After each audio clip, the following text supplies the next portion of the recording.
Sivaya Nama Tiruchitrambalam. Welcome back to our discussion on Thiruppaatu, verse number 4. Let's see the verse and then we will go into the discussion.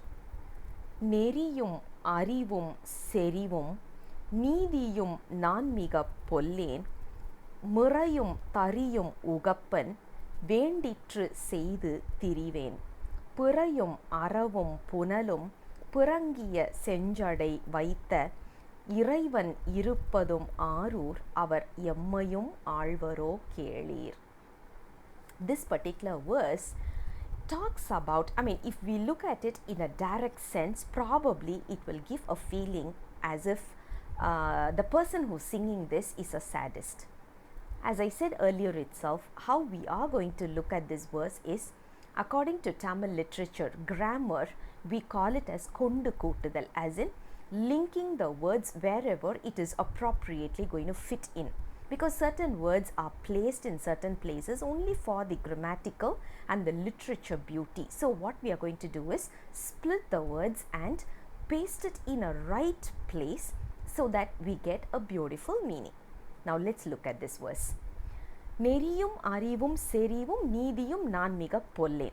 How we are going to split this is neriyum, naanmiga, pollen, arivum, naanmiga, pollen, serivum, naanmiga, pollen, and neethiyum, naanmiga, pollen. So we are just going to split this. Now what does this mean? When you talk about the first phrase, which is called as neri means path. What is a path that I am not aware of is, how should I be not born again in this world? The only thing I need to know is, how am I going to evade this birth and get rid of this vicious cycle of birth and death? So I'm not sure about what is the path for that.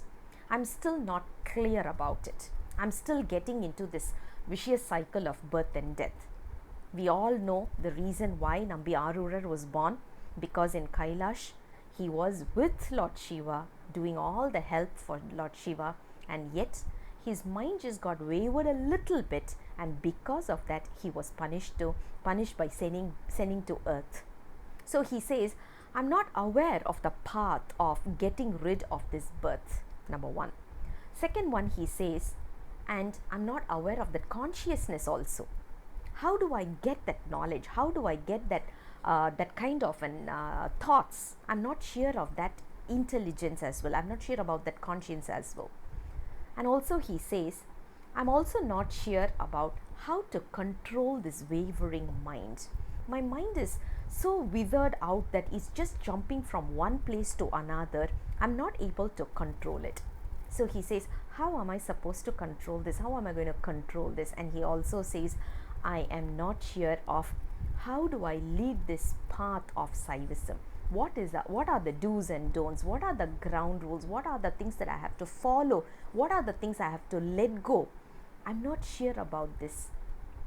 Basically, we call this as the empirical knowledge. I'm still not able to get this empirical knowledge about Saivism. And then he says, and you know what? What I'm doing right now is just following my mind and doing whatever I get pleasure out of it. And because of that, instead of getting pleasure, I'm getting into a lot more trouble. You see, we are doing something. When we do something, we are expecting pleasure. But on the contrary, we are getting into trouble. This is what we say. When we do something with good intention, also it turns out to be bad. That's exactly what is happening with this mind, because I know I'm not doing the right thing. Right thing according to Lord Shiva. And then he says, he beautifully places the words here. He says, Lord Shiva, you are having the crescent as well as the river Ganges, as well as the snake in your head, in your hair. Now, when you talk about these three things, these are dead enemies outside. But when it goes to Lord Shiva, all the enmity is gone. There's neither, we can't call it as any kind of enmity or any kind of, there's nothing like foe. It's all becoming friends. Now he says, Lord Shiva, you know something? I'm having this mind, I'm having this body, I'm having this intellect, whatever we call it. all these are within me, but it is not helping me, rather it is creating a lot of enmity in me. The way how you have sorted out the enmity of the snake and crescent and the river, can you do that to me as well? Can you take me as your disciple? Can you take me as your aspirant? Can you take me in the path of Saivism and make sure that I'm also getting rid of all these kind of enmity that I'm having within me? That's a beautiful phrase here, and this is also going in as a request to Lord Shiva's feet. So I think we should also be reciting this on a daily basis in our puja, so that we are guided properly in this path of Saivism. I'll come back again with the next verse very soon. Until then, Sivaya Nama, Tiruchitrambalam.